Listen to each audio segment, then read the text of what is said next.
तो कारण देखिए, कारण जो है वो दो लॉबी है जिनकी वजह से हम अमेरिका से ज़्यादा बकचोदी करते नहीं आज का। पहला वो लॉबी है जो अजीब सा है, बोलो तो दुनिया में वो जो लॉबी है ना वो कुछ और काम करती है, बट इंडिया के लिए वो लॉबी जो है ना कुछ और काम करती है। मैं आपको समझाता हूँ, मैं दो एग्जांपल देता हूँ, इजरायली लॉबी और चाइनीज लॉबी। ये जो चाइनीज सिटीजन है और जो इजरायली सिटीजन है जो अमेरिका में रह रहे हैं, प्रवासी जो डायस्पोरा जिनको कहा जाता है, ये डायस्पोरा अपने देश के लिए सही नीति के लिए अमेरिकन जो लेजिस्लेटर है उन पे दबाव डालते हैं और अपने देश के लिए अच्छी अच्छी चीजें लेके आते हैं अमेरिका। हमारी भी बहुत बड़ी संख्या में लोग हैं, इजराइल से कहीं ज्यादा बड़ी संख्या में लोग हमारे हैं अमेरिका में।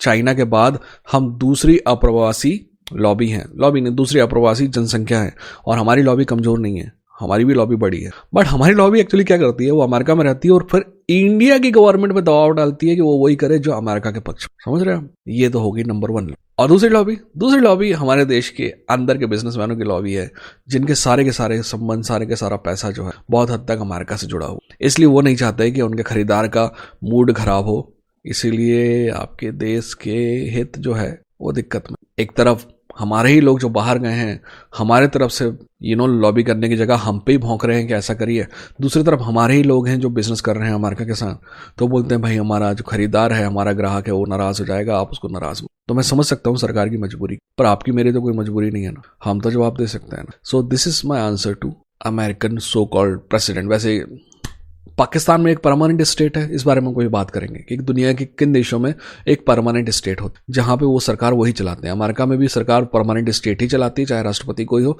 और पाकिस्तान में भी सरकार परमानेंट स्टेट ही चलाती है चाहे सरकार कोई भी, है ना। एनीवेज,